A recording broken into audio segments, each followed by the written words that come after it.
Mbotele Mpangi, Mbotele Zolampangi, Senganio, le motivateur des motivés, toujours au poste. Il est à peu près 3h40 ici à Montréal et à cette heure-ci, je suis déjà en action.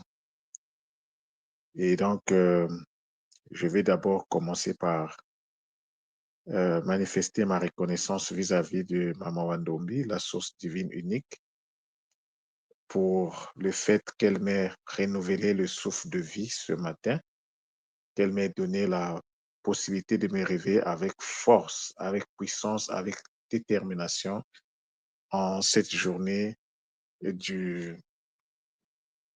Nous sommes aujourd'hui le mercredi 13 août 2025. C'est un pur bonheur d'Impangi de monter sur les remparts et de vous partager ce que j'ai pu canaliser par l'aide de Tutsidia, la conscience Congo de la connaissance. Et oui, Mpangui, aujourd'hui, je veux vous parler du Muntu. Le Muntu, c'est quoi? Je vais vous donner ce que j'ai pu canaliser par rapport à ce mot magnifique. Alors, hier, ceux qui ont suivi ma communication d'hier, durant la communication, je vous ai parlé d'un passage biblique qui dit la chose suivante. Les choses, euh, les choses, euh, les choses anciennes sont passées. Je répète, les choses anciennes sont passées. Voici, toute chose est devenue nouvelle. À travers donc ces paroles bibliques qui sont des paroles, vous savez que la Bible vient des textes égyptiens, ce qu'on appelle les textes égyptiens, des textes Congo. C'est juste pour vous signifier que nous ne sommes plus dans le poisson. Nous sommes actuellement dans le verseau. Et donc, nous devons faire les choses en tenant compte des énergies du verseau. Ça va être une anomalie multidimensionnelle de continuer à fonctionner avec les réflexes du poisson. On n'est plus dans le poisson, on est dans le verseau. Et avec le verseau, il faut faire les choses en fonction du verseau. Et vous savez que le verseau, c'est symbolisé par l'émergence de la connaissance. C'est-à-dire que la connaissance se démocratise, la connaissance est à la portée de tout le monde.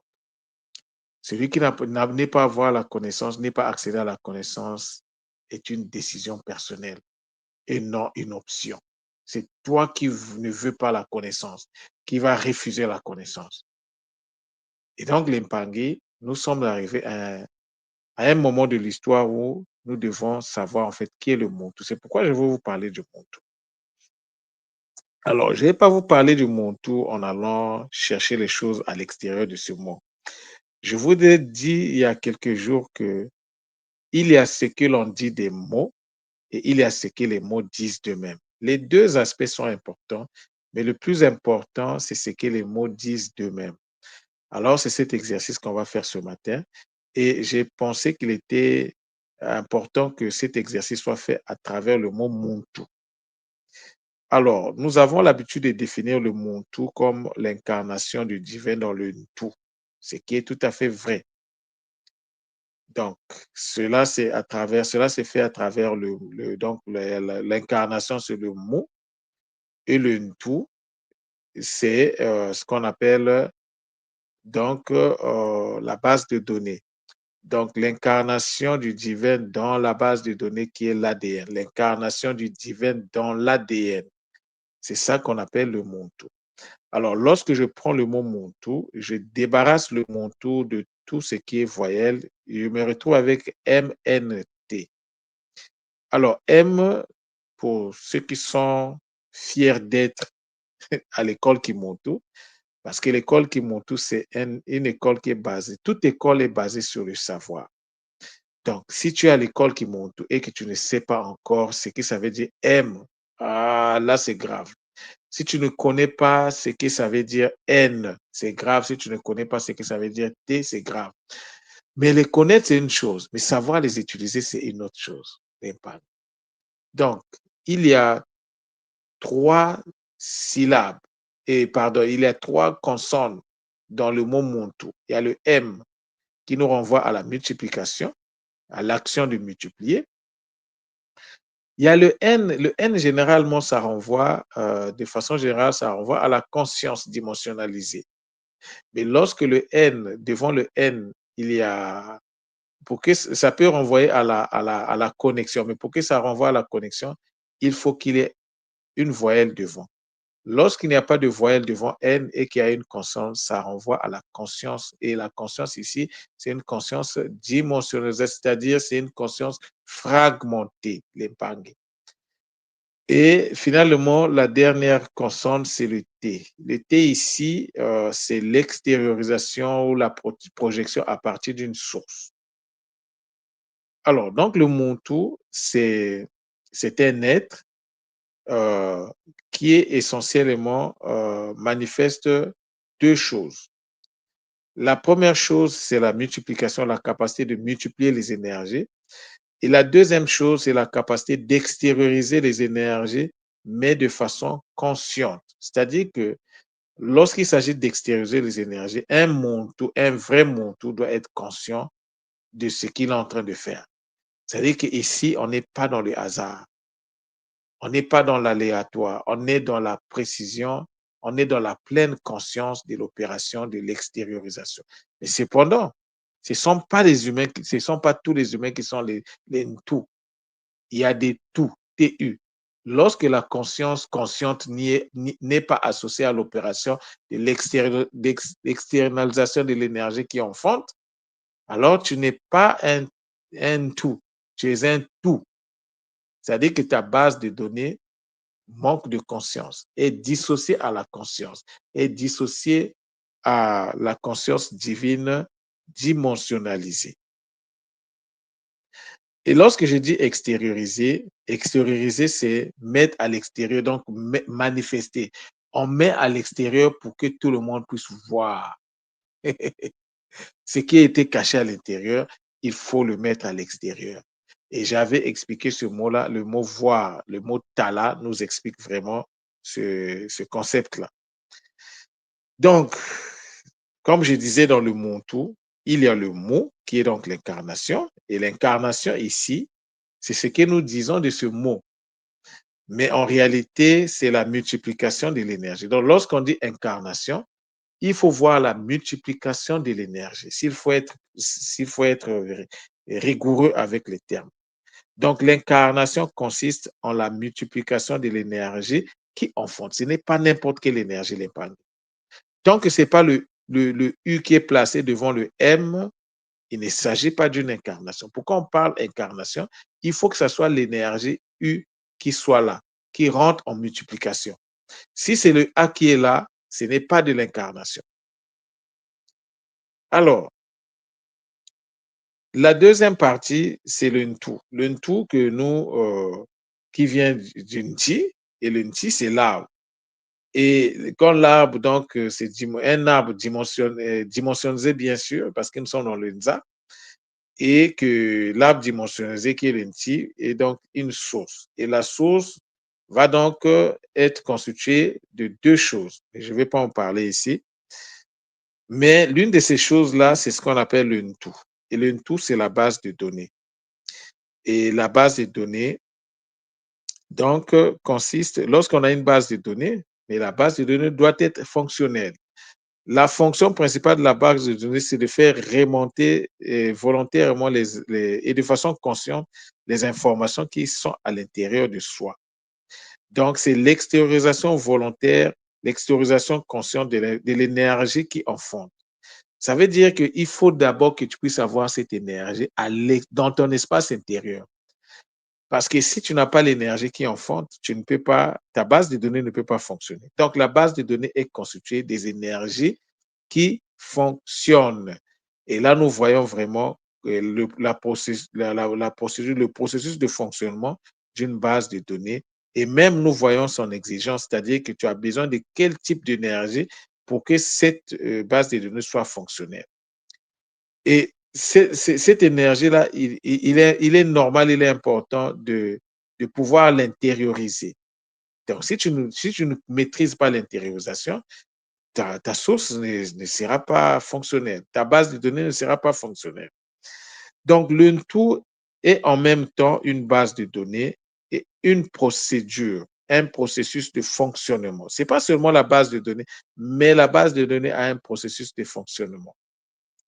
Donc, vous allez comprendre que lorsqu'on dit mon tout, non, ce n'est pas tout humain qui est mon tout. Et oui, les pannes.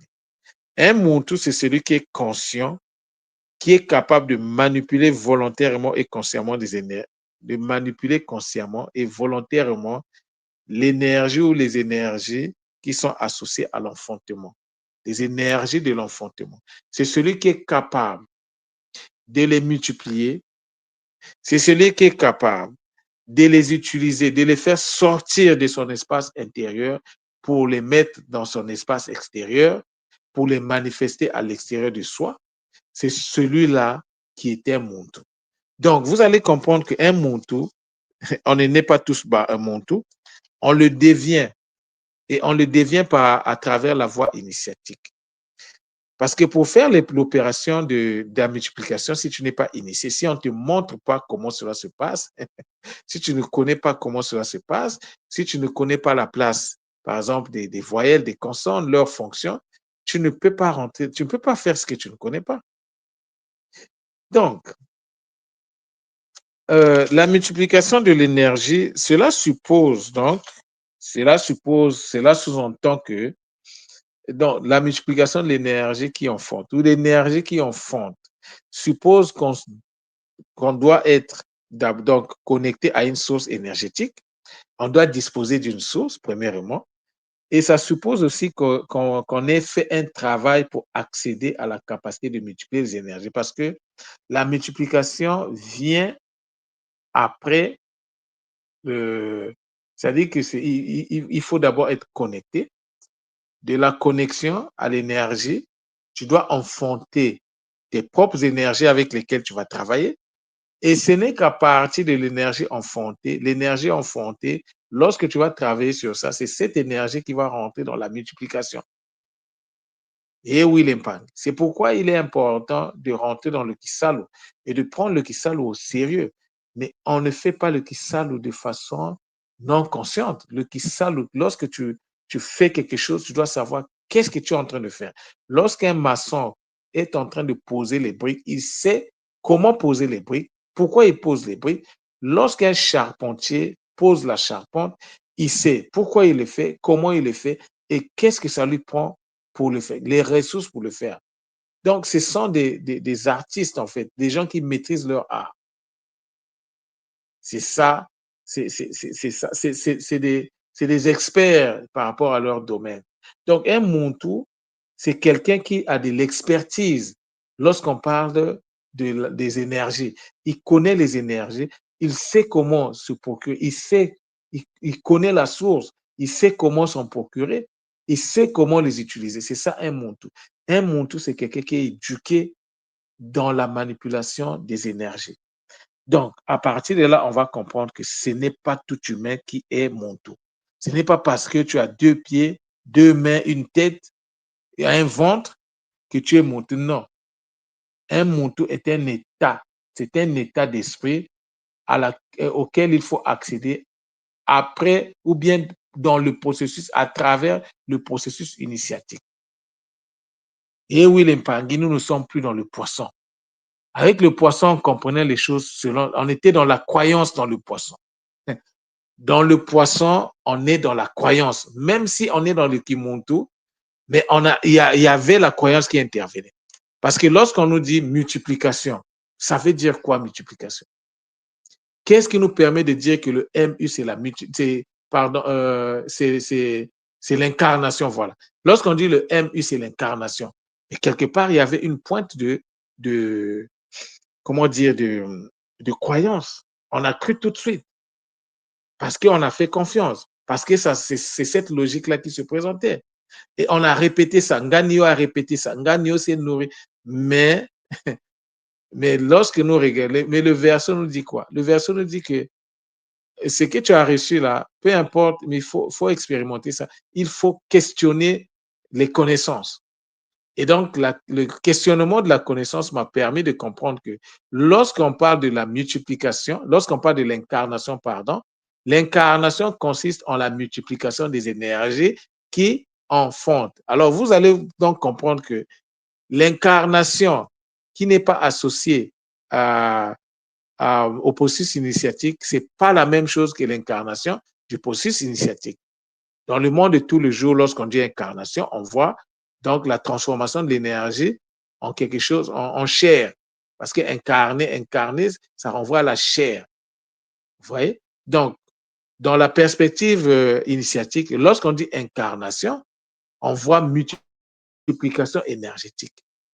Donc, un être incarné, c'est celui qui est capable, qui a la capacité de multiplier les énergies. Et donc, il faut mettre le pont entre la définition qu'on donne et puis ce que le mot dit. Et là, j'ai mis le pont. On peut donc facilement comprendre pourquoi le MU symbolise l'incarnation. Lorsque tout le monde nous dit que le MU, c'est l'incarnation, alors il y a une procédure qui est là. Et donc, il faut que le résultat soit équilibré, soit en harmonie avec la procédure qui permet d'atteindre le résultat. Tant qu'on a juste le résultat et qu'on n'a pas la procédure qui a permis d'arriver à ce résultat, on est un peu dans la croyance. On est dans la croyance parce qu'on fait confiance. Mais à un certain moment, il faut que chaque définition qu'on donne, il faut que cela soit prouvé par le processus qui a permis d'y arriver. Donc, vous allez comprendre que le décryptage est allé à un autre niveau. Le décryptage, c'est pour ça que je vous ai dit à quelque chose que tout ce qui a été dit à l'école Kimoto, on doit tout refaire. Moi, personnellement, j'ai pensé qu'il faut tout refaire parce qu'il faut que les choses soient claires. Lorsqu'on dit que le KU, le coup, c'est la canalisation, mais il faut l'expliquer. Il faut être capable d'expliquer ça à travers, c'est-à-dire la jonction du K et du OU, ça nous donne quoi? Pourquoi on dit que le coup, c'est la canalisation? Donc, maintenant, il s'agit de répondre à la question de pourquoi. Oui, c'est la canalisation, mais pourquoi on le dit? Qu'est-ce qui nous permet de dire que le coup, c'est la canalisation? Vous voyez l'impact? C'est à ce niveau-là maintenant qu'on doit placer la barre. Alors, pour arriver à comprendre ces choses-là, comme le mot Muntu le dit, pour être un Muntu, il faut être un initié. En fait, il n'y a que l'initié qui peut être Muntu. Il n'y a qu'un initié conscient qui peut être. Parce que tu peux aussi être initié et puis tu es inconscient. Parce que l'initiation, c'est quoi? L'initiation, c'est d'accéder à la connaissance de façon générale. Mais quand tu n'es pas conscient de cette connaissance-là, tu n'es pas initié. C'est-à-dire que tu es un initié inconscient. Oui, il y a des initiés inconscients. Le monde nous le montre. Ce n'est pas moi qui invente ça. Donc, pour que tu puisses rentrer en fait dans le monde pour que tu sois un Muntu, pour vivre le Kimuntu, parce que le Kimuntu, c'est la science. Le Ki, c'est la science. Or, la science ici, c'est quoi? La science ici, c'est l'interconnexion des énergies, de l'énergie divine dimensionnalisée, l'énergie divine dimensionnalisée, oui. L'énergie, ce que j'appelle par l'énergie divine reconstituée dans le Nza. Et oui, l'Empangui, le Ki, c'est la science. Le Ki, c'est de l'art. Et un artiste, c'est celui qui maîtrise sa science. C'est celui qui connaît les contours de sa science. Et justement, le Ki, lorsqu'on dit le Ki, c'est de la science, le Ki, c'est des énergies interconnectées et c'est de la science. Parce que pour arriver au Ki, il y a un processus. Il faut passer par un processus. Et pour que tu passes par ce processus-là, ça demande la connaissance. Ça demande de la haute connaissance. Mais dans la simplicité. Et ça, je l'ai vraiment expliqué dans les cours du Kikongo. Je ne vais pas vous donner ça ici. Donc, un Muntu, c'est celui qui est capable de multiplier les énergies qui en font et qui est conscient de la manifestation volontaire de ces énergies dans sa vie, dans la vie. Un Muntu est un initié conscient en plein processus de transmutation. C'est ça un Muntu. Ah oui, l'impangi. Donc maintenant là, il faut que chaque chose rentre dans son contexte. Alors, un Muntu est celui qui est dans le Kimpv, dans le Kinzambi et dans le Kinkulu. Alors, le Kimpv, qu'est-ce que ce mot-là nous dit? Le Kimpv, donc il y a le Ki. Le Ki, on le renvoie au savoir, on le renvoie à la connaissance, C'est un savoir, c'est une connaissance qui est liée à quoi? C'est lié au partage volontaire de l'énergie qui est de l'énergie reçue dans un espace infini. PV, ce n'est pas non, le mot PV veut dire ceci. Partage conscient de l'énergie reçue et tu partages cette énergie-là dans un espace infini. C'est ça le PV. C'est ce que le mot dit de lui-même. Donc, lorsque les gens pensent que MPV, surtout ceux qui viennent des trois Congos, lorsqu'ils disent MPV, ils pensent à esprit. Non. Ici, on est dans le contexte du partage de l'énergie reçue. Mais pour recevoir l'énergie, mais il faut d'abord se connecter à cette énergie, enfanter une autre énergie, recevoir l'énergie enfantée. Il y a des processus. Et pour y arriver, il faut avoir l'éducation, il faut avoir la connaissance, il faut avoir une connaissance consciente. Il faut savoir utiliser ces processus. Donc, on ne partage pas ou bien on ne reçoit pas parce qu'on veut recevoir. Non. Ici, on parle du partage d'une énergie reçue. Ça veut dire que tu as fait des processus avant d'arriver à ce niveau-là. Ça, c'est ce que le mot Kimpv. Donc, c'est toute une science, en fait. C'est tout un savoir. Le savoir qui consiste à partager consciemment l'énergie reçue dans un espace infini. Le partage se fait dans un espace infini. C'est ça le PV.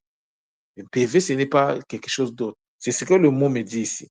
Et lorsqu'on prend le Kinzabi, alors ici, on a le Ki, donc qui renvoie à la connaissance, qui renvoie à l'interconnexion, à l'énergie divine, l'énergie divine réconciliée dans le Nza. Et nous avons deux processus. Nous avons le Nza et le Mbi. Mais le Nza, c'est quoi? Et le Nzambi, ce n'est pas Dieu. Nzambi, c'est deux opérations. Il y a le Nza et le Mbi. Mais le Nza, c'est quoi? En tant que processus, le Nza, c'est donc la vibration consciente de l'énergie enfantée qui est fusionnée à la donc à la compréhension, à la compression. Donc l'énergie enfantée va rentrer dans un processus de compression et cette compression-là, à l'intérieur, il va y avoir un processus qui va transmuter l'énergie compressée en énergie en énergie reconstituée, l'énergie divine reconstituée. C'est ça le Nza, le Mbi. Vous voyez? Mais le Mbi tout seul, c'est un processus donc indépendant qui permet donc de pouvoir compresser l'énergie divine reconstituée. Mais tu ne peux pas reconstruire l'énergie divine si tu n'accèdes pas déjà à l'énergie enfantée. Si tu n'es pas capable d'accéder à l'énergie enfantée, de pouvoir enfanter une autre énergie à partir de cette énergie, si tu n'es pas capable de faire cette opération-là, le MBI, ce n'est que de la théorie pour toi. Tu n'es pas vraiment dans la pratique du MBI. Le MBI, c'est une opération interne que chacun doit faire en lui. Chacun doit construire son MBI. Tu ne vas pas utiliser le MBI de la nature, non. Il faut que tu te connectes à l'énergie de la nature pour pouvoir donc emmener à l'existence ton MBI à toi. Tu ne peux pas utiliser le MBI de la nature. Le MBI de la nature, c'est pour la nature. Mais ton MBI à toi qui va te permettre de fonctionner en tant que Mbikudi, il faut que tu mettes cette énergie-là en place. C'est ta responsabilité. Et pour y arriver, il faut. Donc, c'est qu'on appelle par le culte des ancêtres. C'est autre chose. Ce n'est pas ce que nous pensons. Parce que le mot, si le Kinzambi renvoie au culte des ancêtres, alors le culte des ancêtres consiste à faire des opérations. Et il faut que ce soit toi qui fasses ces opérations-là, pas une autre personne. Et finalement, la troisième exigence qui est le Kinkulu. Alors, le Kinkulu, donc le Ki renvoie à une science, à une connaissance, à un art, et puis le Nkulu, l'Empagne. Le Nkulu, c'est quoi le Nkulu? Alors, dans le Nkulu, ici, je vois d'abord les énergies, c'est les énergies qui en font. Et puis, j'ai le NKL. Ça, ce sont les outils de travail. Donc, je vois ici une canalisation consciente, mais quand tu canalises, le résultat doit rentrer, doit être internalisé dans ton espace profond. C'est ça le Kinkulu. Le Kinkulu, lorsqu'on dit tradition, bon, le Kinkulu, c'est la tradition. Oui, je veux bien que ce soit la tradition, mais quelles sont les opérations qui rentrent en ligne de compte pour que cela puisse bénéficier à cette tradition-là? Donc, vous voyez que on est dans le dynamisme, on est dans un processus dynamique, un processus de manipulation des énergies, mais à un niveau très élevé. C'est ça le Muntu.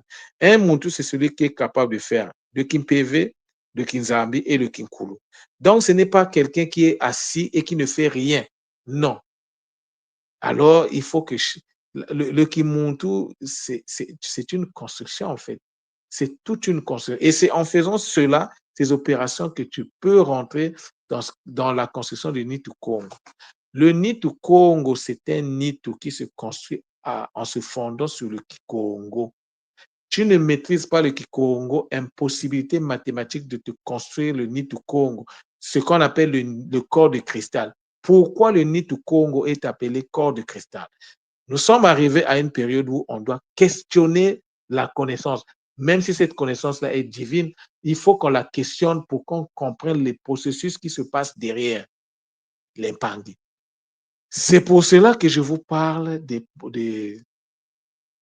c'est pour cela que je suis en train de vous parler de, de, de, de- des podcasts, l'impangé. Je ne vous parle pas des podcasts pour rien. Là, je suis en train de vous donner un aperçu de ce que va être les podcasts. Il y aura une exigence en termes de temps, mais il n'y aura pas de la morale là-bas. Je ne serai pas là-bas pour faire la morale aux gens. Là-bas, c'est pour montrer la beauté, la profondeur des mots. C'est en fait avec le décryptage, le vrai décryptage se fera là-bas. Tout ce que j'ai fait dans les cours du Kikongo, ça, c'était juste l'entraînement.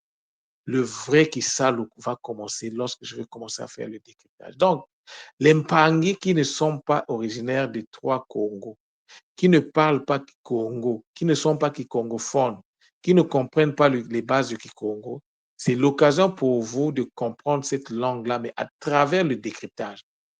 Chaque mot est un monde. Nous a enseigné tout moi. Tout moi continue à nous enseigner ça, à nous dire cela. Entre le dire et le faire, il y a un fossé. Maintenant, il faut réconcilier le dire et le faire. Quand tu emmènes une définition d'un mot, le mot doit te montrer comment on est arrivé à cette définition. Parce que les mots se présentent toujours sous plusieurs angles d'observation. Mon angle d'observation n'est pas ton angle d'observation à toi. Donc, ça peut faire qu'il peut y avoir une petite nuance dans la façon d'expliquer ou d'exprimer ton observation d'un mot. Et oui, l'impangé, il faut que nous puissions rentrer dans ce rapport aussi. Il n'y a rien qui est figé dans la... Les choses peuvent évoluer. Je peux vous donner une définition aujourd'hui, mais qui va évoluer demain en fonction de la canalisation que je vais faire derrière le mot. Donc, lorsqu'on vous nous parle du KM, donc du MNT, donc du Montou, alors il faut savoir une chose, et c'est par là que je vais arrêter la communication ce matin, que dans le Montou, la conscience est d'une importance incontournable. C'est-à-dire que tu ne peux pas faire les choses par hasard en tant que Montou. Un Montou, c'est celui qui questionne tout, qui fait les choses en connaissance de cause et qui, avant de faire les choses, connaît déjà le résultat. Si tu ne t'inscris pas dans cette logique-là, dans ce rapport-là, tu n'es pas encore un Montou Mpangi. Oui, tu as beau être un gars, mais quand tu es un gars qui ne fonctionne pas sur la base de la conscience dans toutes tes opérations, tu n'es pas encore, tu es un gars, mais tu n'es pas un Montou. Un Montou, c'est un initié conscient, parce qu'on peut être initié inconscient. Mais la conscience ici renvoie c'est-à-dire que à la connaissance, parce que la conscience, c'est la connaissance. Tu ne peux pas être conscient sans avoir la connaissance. La base de la conscience, c'est la connaissance, c'est-à-dire la connaissance tous les processus qui sont derrière une réalité. Et oui, l'impangue. Alors, tu ne peux pas vivre cet état, parce que c'est un état. Tu ne peux pas vivre cet état si ton cerveau n'est pas activé, parce que le but de l'activation du cerveau, c'est de permettre au lema, c'est-à-dire les, la conscience divine dimensionnalisée en toi, de pouvoir prendre le contrôle du pilotage du corps. Même ton ego doit obéir à ton lema. Si tu n'es pas capable de faire cette opération de façon consciente, tu es un gars, tu es un initié, mais tu n'es pas encore un vrai initié authentique. Un initié authentique, c'est celui qui reconnaît que lui, pour fonctionner, il faut que son lema prenne le contrôle du pilotage. On n'a pas dit copilotage avec avec l'ego, avec le Munu-Diansi. Non. Le Munu-Dia-Zulu doit prendre le contrôle intégral et l'ego doit obéir à la conscience divine dimensionnalisée en toi. Tout ce qui te concerne doit être soumis à la conscience. Donc, tu ne vas pas faire les choses par hasard, l'impangue. C'est ça, être un Muntu. Et donc, lorsqu'on dit Kimuntu, alors, si on dit Kimuntu, si on traduit Kimuntu par KMT, où est le N? Ça veut dire que on est, c'est-à-dire on fait le Kimuntu sans la conscience. Alors, l'impangue, il faut ajouter le N. Logiquement, il faut ajouter le N devant le T. Donc, le Kimuntu, c'est-à-dire que le Kimuntu authentique, c'est le KMNT. Le KMNT. Ça, c'est le Kimuntu authentique. Ça, c'est le Kimuntu qui est connecté à la source divine. Parce que s'il n'y a pas de N, il n'y a pas la conscience. Et donc, ne soyons pas quelque part surpris par certains résultats que nous allons manifester. La logique soutient la science. Si la logique n'est pas impliquée dans la science, ça va aller dans tous les sens. Dans la science, il faut la logique. Oui, on peut écrire KMT, mais dans ce cas, il n'y a pas la conscience. C'est-à-dire que tu vas faire certaines opérations, mais tu vas faire les opérations dans l'inconscience. La science est dynamique. La canalisation est dynamique. Le domaine de la canalisation, ce n'est pas un domaine qui est fixe. Il n'y a pas la fixité. Dans la science ancestrale, il n'y a pas la fixité. On peut canaliser aujourd'hui, mais ça ne veut pas dire que la canalisation est totale ou complète.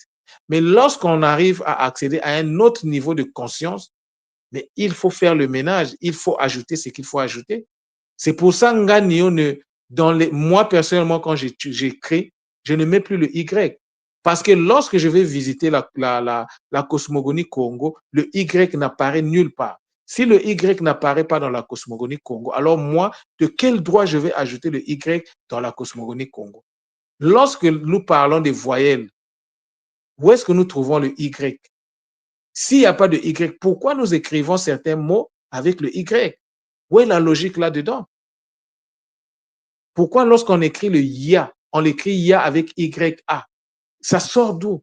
Dans la cosmogonie Congo, je ne l'ai pas vu. Dans la déclinaison, c'est-à-dire que moi, je prends le I me donne le A dans le NZA me donne le OU, le OU, le E et le O. Où est le Y? Je ne vois pas le Y. Et donc, moi, personnellement, en tant que Nganyo, je prends mes responsabilités devant Mama Wandombi et je dis, puisque le I n'est pas là-dedans, les ancêtres ne connaissaient pas ça, donc je ne l'ajoute pas. Et on nous dit Y, le I des Grecs. Parce que le I et le Y, ce n'est pas le même symbole. Regardez comment on les écrit. Regardez comment on écrit le Y. C'est comme s'il y avait le V sur on a ajouté le V sur le I. Ce n'est pas le I et le Y, ce n'est pas le même symbole. Si le symbole change, Les processus internes derrière le symbole ne sont pas les mêmes. C'est comme le W et le W, en fait, se traduit par le OU. La sonorité du W, c'est le OU.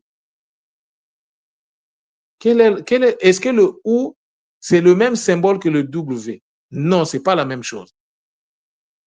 La gravure n'est pas la même. Si la gravure n'est pas la même, alors les processus internes ne sont pas les mêmes, même si ça nous emmène au même résultat. Mais pourquoi on va avoir deux gravures qui vont nous emmener au même résultat? Il faut les justifier. Nous sommes rentrés dans le... C'est-à-dire que la vision qui consiste... Même lorsqu'on fait le Wadiafwa Yikadjo, je répète, lorsqu'on va chercher chez les autres, parce que chez nous, on n'a pas assez, il faut toujours ramener et dompter cela, intégrer cela par rapport à ta science. Ta science doit rester pure. Lorsque tu vas prendre chez les autres, tu dois les intégrer en respectant les processus internes de ta propre science. Tu dois rester sur tes makukumatatu. Tu ne dois pas sortir. Tu ne dois pas aussi ramener. Avant de ramener, avant d'intégrer, il faut épurer. Il faut nettoyer parce que ce n'est pas tout que tu vas intégrer. L'impangi. La science est fondée sur la logique. Aujourd'hui, moi, je ne peux pas écrire, je ne peux pas mettre devant une consonne, je ne peux pas mettre M devant une consonne. J'ai commencé à le faire et je sais que ça a créé, il y a des Mpangi qui ne sont pas d'accord avec ça. Mais c'est votre liberté. Je sais, je le sais. Vous savez, lorsque les Bakoulou veulent que tu sois informé des situations qui se passent dans l'école, ils vont créer les situations pour que tu sois toujours au courant. Moi, je ne suis pas quelqu'un qui écoute derrière les murs. Hein. Les informations me tombent d'une manière ou d'une autre. J'arrive à savoir. C'est pour ça que je suis dans tous les groupes. Je lis je sais lesquels qui boudent. Mais vous pouvez bouder. Vous n'avez pas à lutter contre le sang et la chair. Votre combat, ce n'est pas moi. Luttez d'abord pour votre propre salut. Moi, je fais mon Kisalo selon que les Bakoulou me demandent de le faire. Est-ce que mon Kisalo, c'est ton Kisalo? Pourquoi tu laisses ton Kisalo à toi pour venir juger mon Kisalo à moi? Non. Si tu penses que ça peut t'aider, tu es le bienvenu. Tu peux t'en... C'est pour ça que je fais les Kaboula. Mais si tu penses que je suis complètement dans le champ, tu n'es pas obligé de m'écouter. Et tu n'es pas obligé aussi de faire des jugements de valeur. Moi, je n'empêcherai jamais un Pangui d'écrire, par exemple, Pangui avec M devant P. C'est son choix. M devant P, c'est son choix. Moi, je sais que en Kikongo, les voyelles, non, les consonnes ne se doublent pas. Ça, c'est la règle. La seule consonne qui se place devant une autre consonne, c'est le N. Pourquoi le N se place? Parce que le N apporte la dimension de la conscience.